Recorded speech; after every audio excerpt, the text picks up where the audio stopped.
Hi, I'm Aperture Grills, and this is my submission video for Marathon 2 Durandal on Kindergarten.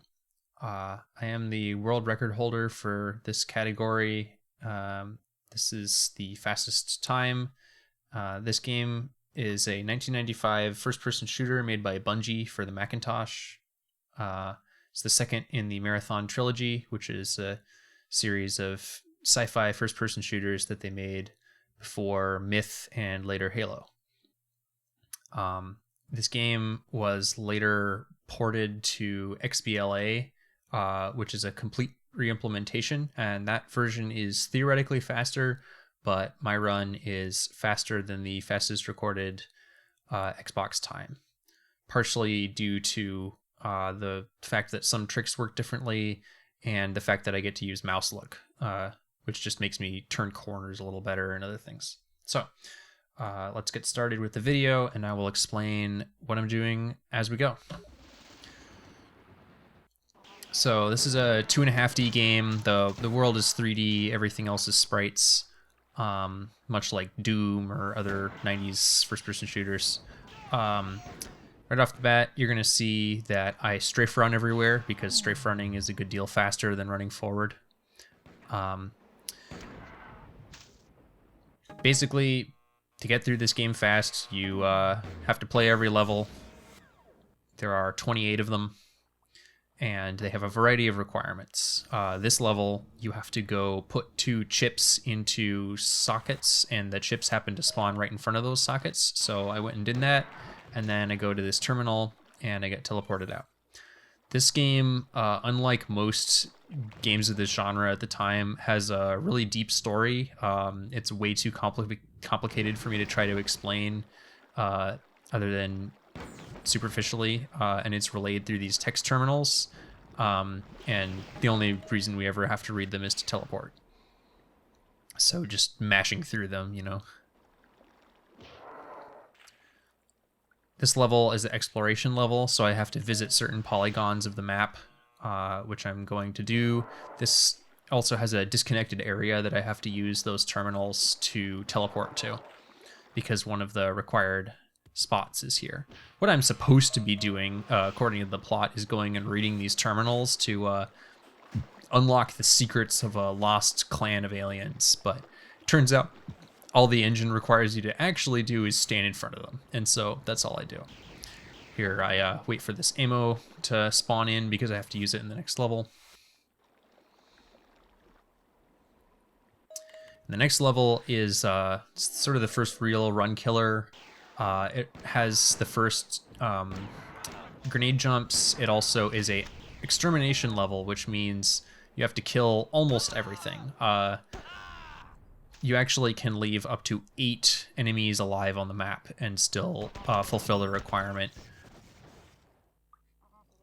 What you're supposed to do is go through this basement section and hit 2 circuit breakers, which will flood the basement with lava.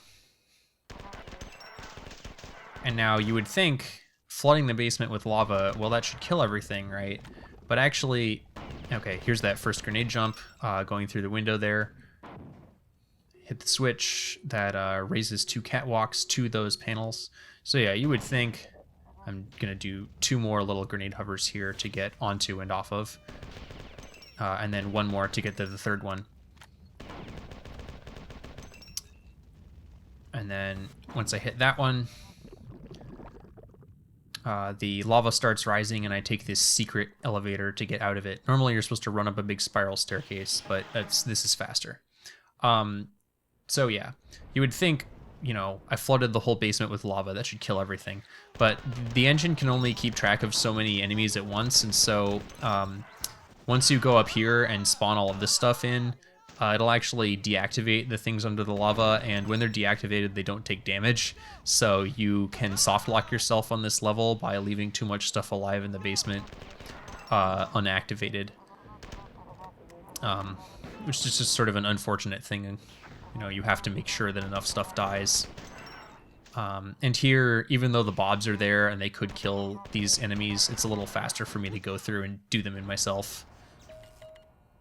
So that I tried to read the terminal, and the requirement wasn't done yet, and then there it was. So that was a pretty fast time. Not my fastest time through the first 4 levels, but a reasonably fast one. This run was really strongest towards the end, which you will see later, obviously. This is a really simple, short level. You just go hit those 2 panels and go back to the beginning and teleport out. This level, we also take sort of a secret route that they built in.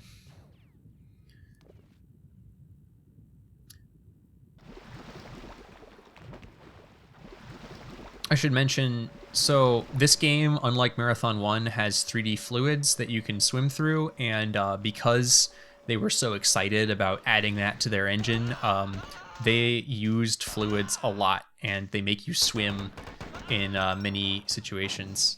Okay, here I actually made the Bobs mad, and they took off quite a bit of my health because I killed too many of them to get through. So that was a little unfortunate. It lost me a few seconds because I had to restore my health on this level. So in this level, you're supposed to go through a long water maze, but I can skip all of that by hitting that secret switch, which opens this door that I just went through, and then I can pick up this chip, and then I have to go put the chip in another little pool of water. Unfortunately got hit again there. And then there's the chip, and then that allows us to go to the end of the level. But first, I was really low on health, so I don't go all the way to as much as that recharger could give me. So you start with full red health, which is 1x. You can get 2x, which is yellow, and then 3x on top of that, which is purple.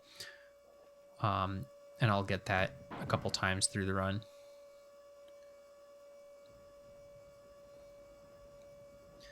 Gotta wait through that elevator, and then can just read the terminal in front of those guys and just leave. This level is also pretty straightforward. You pretty much just go to the end. I made a minor mistake here by falling in the lava when I didn't mean to. Normally I do a grenade fly over to this platform, but instead I just swam through the lava. So it's a good thing I healed, because otherwise I would have died. Especially because I got hit there.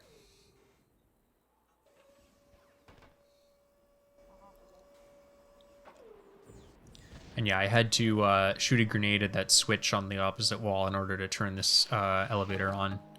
Apparently, in this universe, shooting a switch with a grenade, or punching it, or shooting it with a shotgun, or shooting it with a charged fusion pistol blast, all of these things will activate a switch.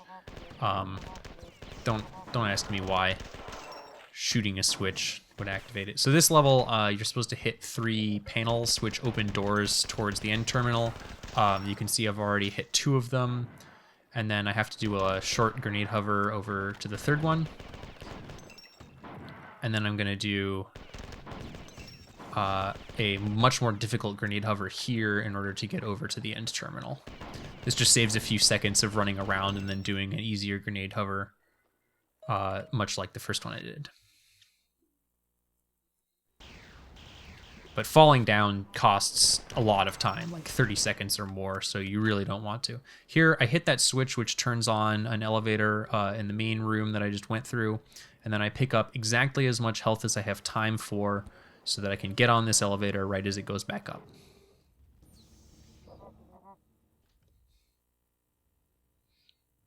The format of this level, yet again, is I have to hit some switches which allow me to go to the end.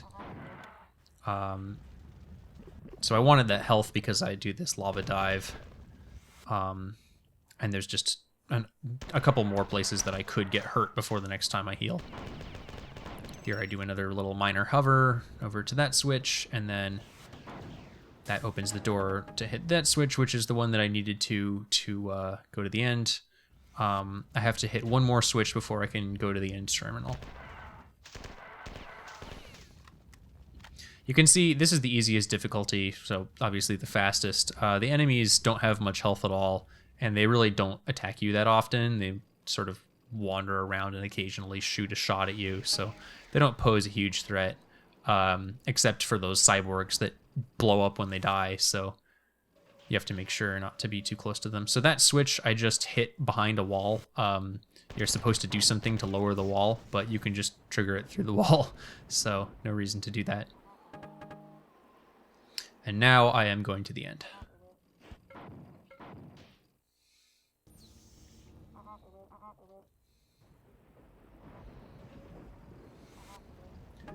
Picking up this ammo on the way.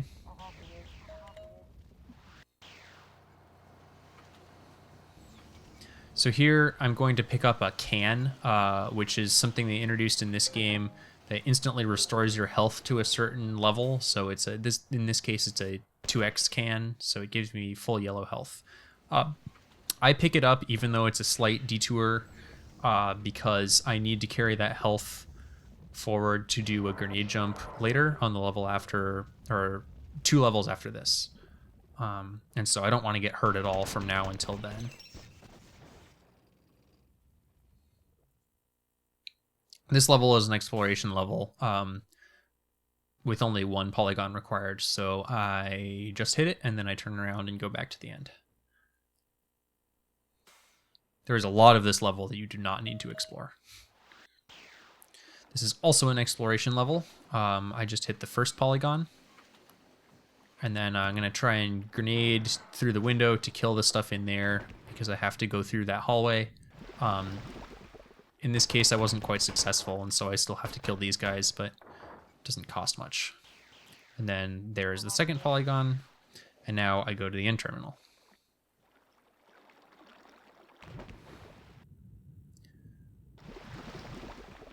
Getting good cycles on the rapidly rising and falling fluid is one part of doing this level fast, but it's pretty predictable if you do it the way I've done. You kind of just get the same cycle every time. Okay, this level has a lot of variability in where you spawn. Sometimes you can spawn in a place that costs like 30 seconds, so I got a really good spawn here. And then this is the grenade jump I wanted that health for. In this case, I didn't need it all because I got it first try, but it's a really hard jump, so sometimes I have to try it again. This is the first of the alien ship levels. In this level, you're intended to hit those switches, and they raise these really big, slow-moving doors. But we can just grenade jump up to this upper catwalk, and we only have to actually go through one of the really slow doors.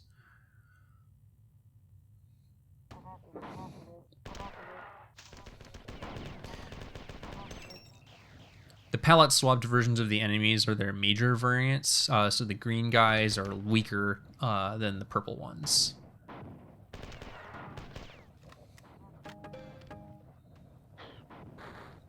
On the hardest difficulty, only the major variety of each enemy ever spawns. So I have some time to kill here because I'm waiting for that door to go down, so I just kill some stuff with rockets, and then this is a minor mistake. I tried to jump over the door just a little bit before I could, so then I do it again. But it doesn't matter much. This level is kind of a throwback. It evokes the architecture of the alien ship levels from Marathon 1. And it's pretty much a run to the end level. Though I do have to do some swimming. Right here.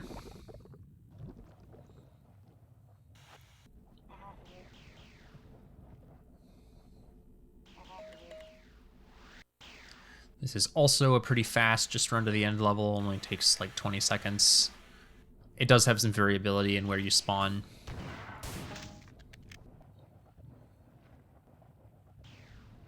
But the real meat of the alien ship levels and sort of this game in general is the next level. Okay, yeah, this is the hardest level to execute properly. There aren't really any big jumps or anything, it's just remembering where to go and how to do each room as fast as possible. It's pretty difficult. Basically, the center area is this concentric donut shape, and it has 8 rooms leading off the corners. Each room has a switch which opens one of those panels that I just destroyed one of, and destroying each of those panels opens the next room. And so you just have to memorize the order of the rooms, because, you know, this center donut structure is totally symmetric, so it's kind of easy to get turned around. You'll see me sometimes looking at my map in order to figure out which way I'm oriented. And then just doing the rooms fast. Like here I use a AR fly to get over a little quicker than normal. And yeah, you can see me looking at my map just so I know where to go.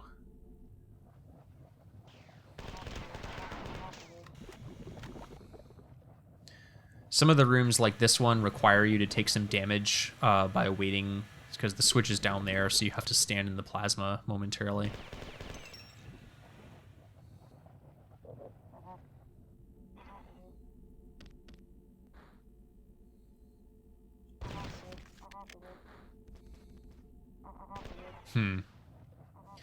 Okay.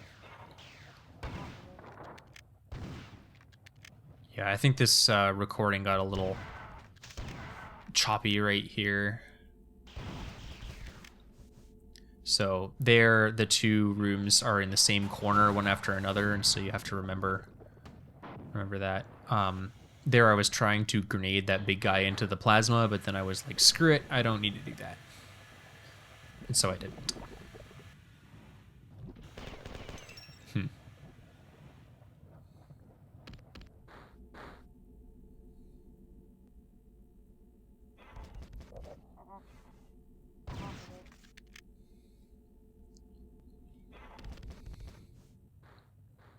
This is another room that requires you to take damage by putting the switch under this plasma. Don't ask me why it's called plasma. You know, it's goo. It's generic magenta alien stuff that hurts you. And then so I'm going to the last room now. Hit the switch, and then when I go back and hit the panel, I will be instantly teleported out. It's one of 2 levels in this game that you don't leave through a teleporter, so there it is. And then we are captured. We get reduced to low health, we lose all of our weapons and ammunition, and this level, pretty much, you just have to wait. Humans spawn in and kill the monsters, and you just kind of sit here in jail and wait for them to do their thing. So this is the one spot in the game that you can sort of take a breather.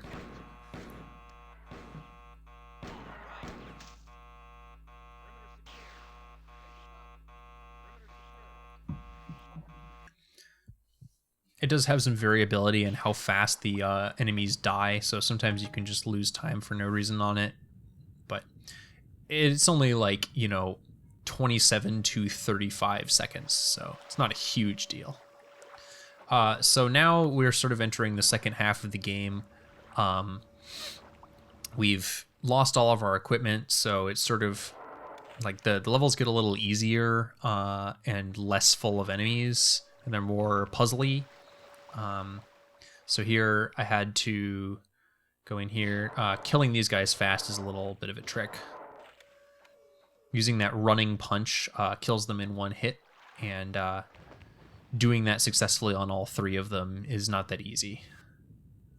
You can see me running back and forth so that I still have the momentum to kill them all. And then here, I try and hit that switch as fast as possible so that I get in before the enemies get ahead of me. And I'm grabbing a second pistol here. This game has dual wielding, so don't let anyone tell you that Halo invented dual wielding. Bungie invented it, but not in Halo. And then you have to ride those platforms, which you can't see where they are because they're under the water, which you just sort of have to remember where they are.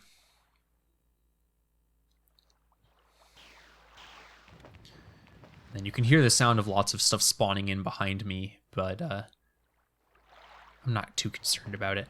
So here we're supposed to be reviving an ancient AI, and so those rooms with the switches are what I had to hit before I could leave.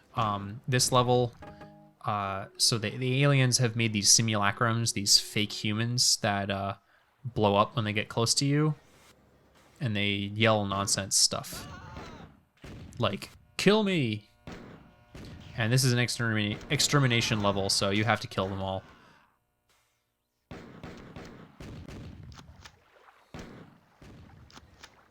Here I use a secret. These 2 switches lower those compactors, and they kill everything that spawns under them. It's a fun, fast little way to deal with all of those guys. And I have to clean up this room.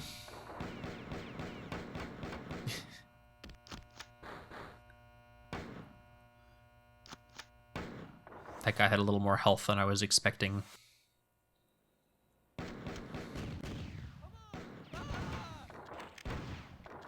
And then there's actually another room down there that I don't go in because, like I said, you can leave 8 enemies alive, and I know there's less than 8 down there, so it just saves a little bit of time to not deal with them. One thing about those simulacrums is when they blow up, they don't actually like create the explosion that does damage until they have moved backwards a little bit. And if they blow each other up, they fire the exploding bodies rather far away. And sometimes they can get blown towards you, and then you die for unexpected reasons. And so part of how I play this level is an attempt to minimize the chances of that happening.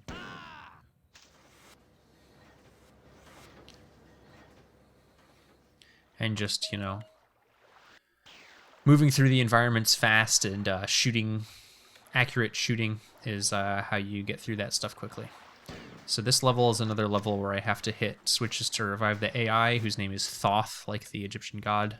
But first I go through this little secret to grab a rocket launcher. This rocket launcher I use for a minor time save on this level, and then I use it on the next level to great effect.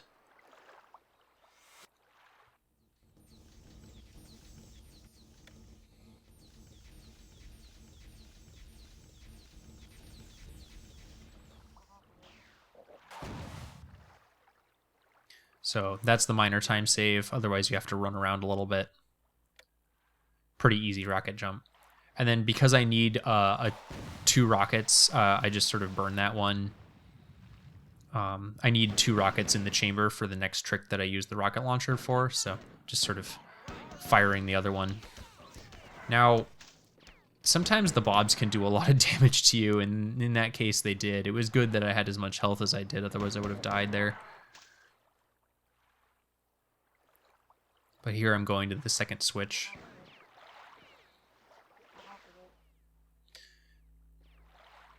I apologize for the video getting a little choppy here.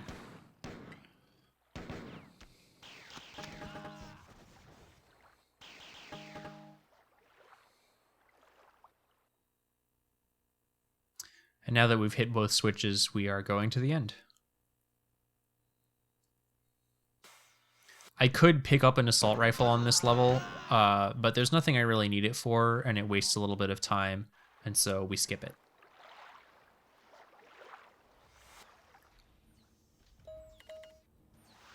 Now I'm not concerned about my health here because I'm going to pick up another can.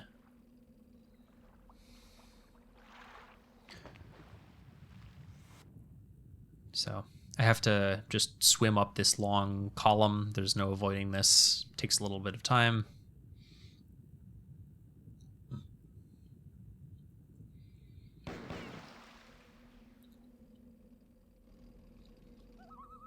And then here's the first. So there I get the can, and then here's the first of 2 rocket jumps that I do. That saves a significant amount of time.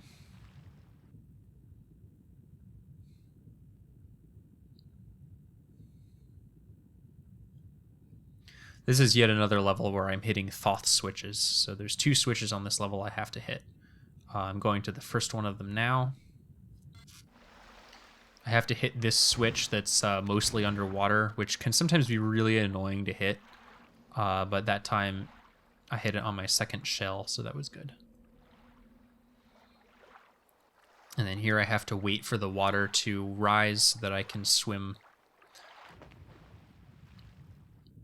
up to the room that has the switch in it.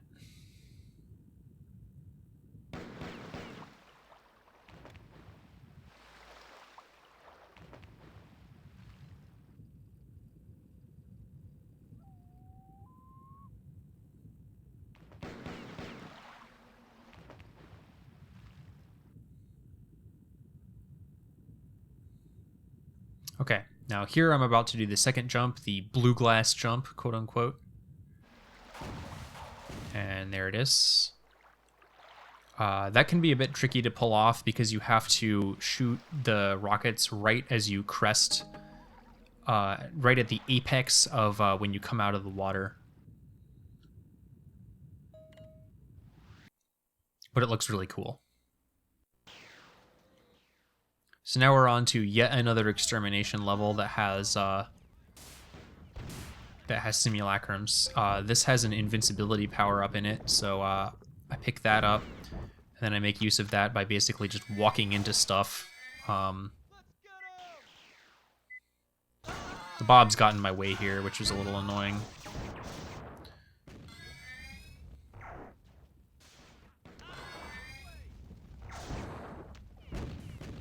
But then you can see I'm, just running through all of these exploding enemies. The hunters, those brown guys, when they die, they also explode, and so it's really helpful to pick up that invincibility just so you don't have to worry about getting hurt at all.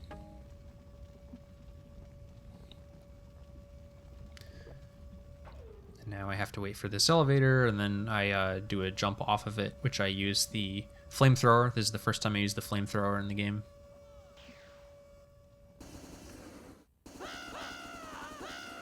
And then those were simulacrum bobs, but when you set them on fire rather than shooting them, they don't explode, which is really helpful, and I use that on a later level.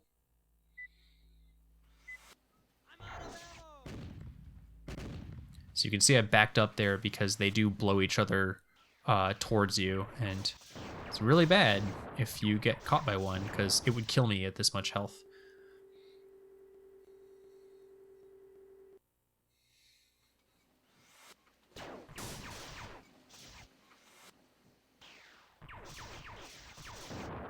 You can see I got hurt by that hunter because I was standing slightly too close to it.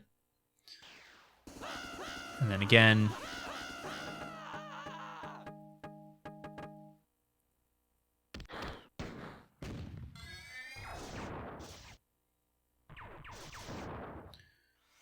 Just dispatching these guys as fast as I could.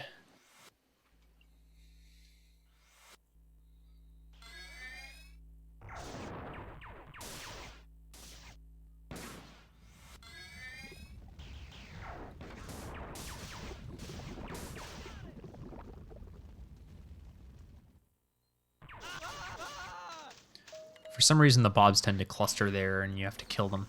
Okay, this level is a shopping level. We are going to go into a secret that has tons and tons of ammo, all under the sewage. And this is where we finally grab an assault rifle again, which we need at the end of the game,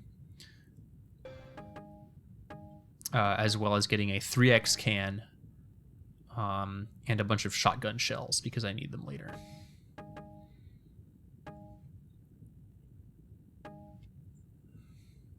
Then once I'm satisfied that I have what I need, it's a little bit of a trick to get out of this door again, just because the way that getting out of fluid works in this game can be finicky. And then I'm going to go hit one switch and then go to two others. So I triggered the switch with a shotgun blast. And now I go on to the ending area where I have to climb two staircases that have switches at the ends of them, after waiting for this very slow door.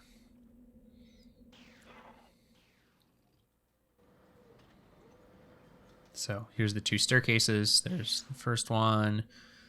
Just go up to the top, hit the switch, go back down, and stuff spawns in behind you. And I really want to keep all of the health that I can, and so I have to be careful about killing the cyborgs in a way that doesn't hurt me.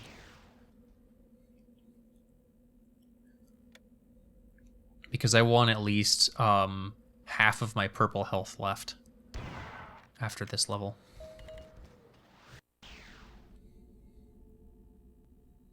Really after this level. This level is yet another one where I have to hit a series of switches. So two of them are up these elevators.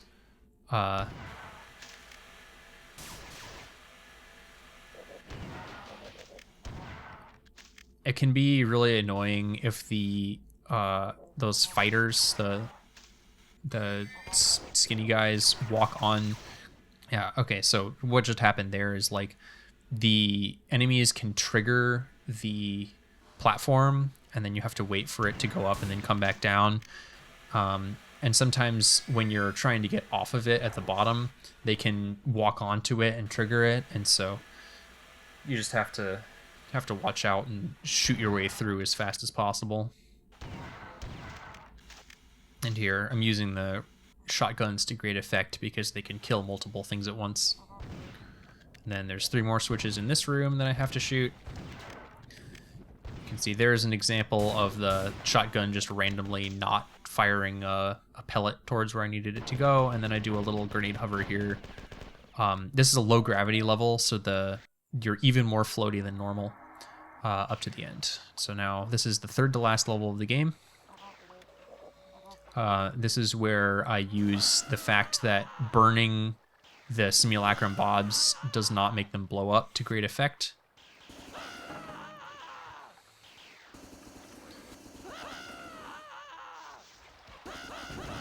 And they make an amusing noise when they die that way. Doug Zartman, the voice of Bob, did a great job on that anguished death cry. So this level has a really symmetric center area. There I fell in the water, which cost a second or two. And you just have to go through one door, and then it unlocks the next one, and then you go through that. Here, like, getting through these little swimming sections as fast as possible and not blowing up any of the bobs is a bit hard. So what I did there is I went down and hit that switch which opens this door under the water, and then because that door takes a long time, I go up and hit the other switch after it. And then I do 4 grenade flies here to get to the end fast. There's a little puzzle that you're supposed to do. So unfortunately, those enemies, or those floating guys, are actually my friends. But if you shoot one of them even once, they will get mad at you and start shooting you. And so I took enough damage here that I had to waste some time on this level. This level we take a very unintended route through by doing 2 rocket jumps. And a rocket jump does almost a full 2x of damage to you. And so I was really worried here about getting shot after I pick up this 2x can, because obviously once you pick it up you can't get it again, and if I got hurt at all then I wouldn't be able to do this jump. There is a backup strat, but it costs some time. So I need to do that jump to hit that switch, and then I'm going to go back down, grab a 3x can that's also available, and then do the other jump. So there's the 3x can, and then this is the jump to get to the end. I want to line it up right. And then I'm doing one more very minor jump there to get up a ledge. What I'm doing is going up a way that they intended for you to be able to return from the end part to the beginning of the level. Okay, and then this is the final level, All Roads Lead to Sol. It's pretty straightforward until the end. I just do a lot of grenade hovers over lava. There's 1, there's 2, just saves a little bit of time. Here's 3, I messed this one up, but it doesn't cost that much. Here's the 4th one.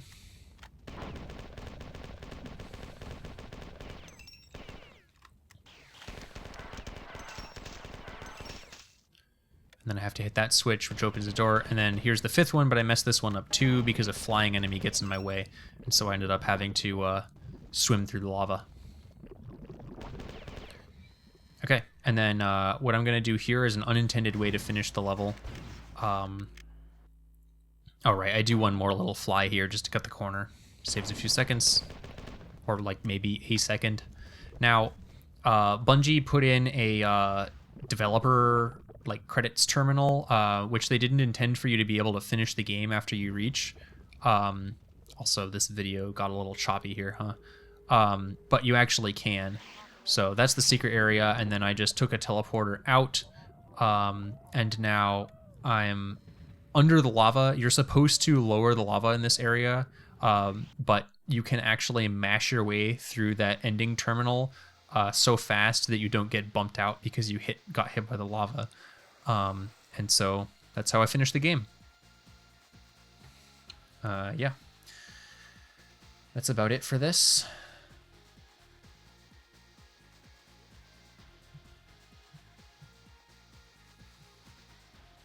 This is the long ending screen that has more plot stuff. So that is the end of the commentary for this game.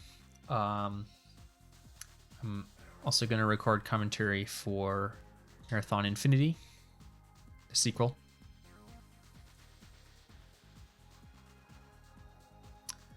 So I will see you there.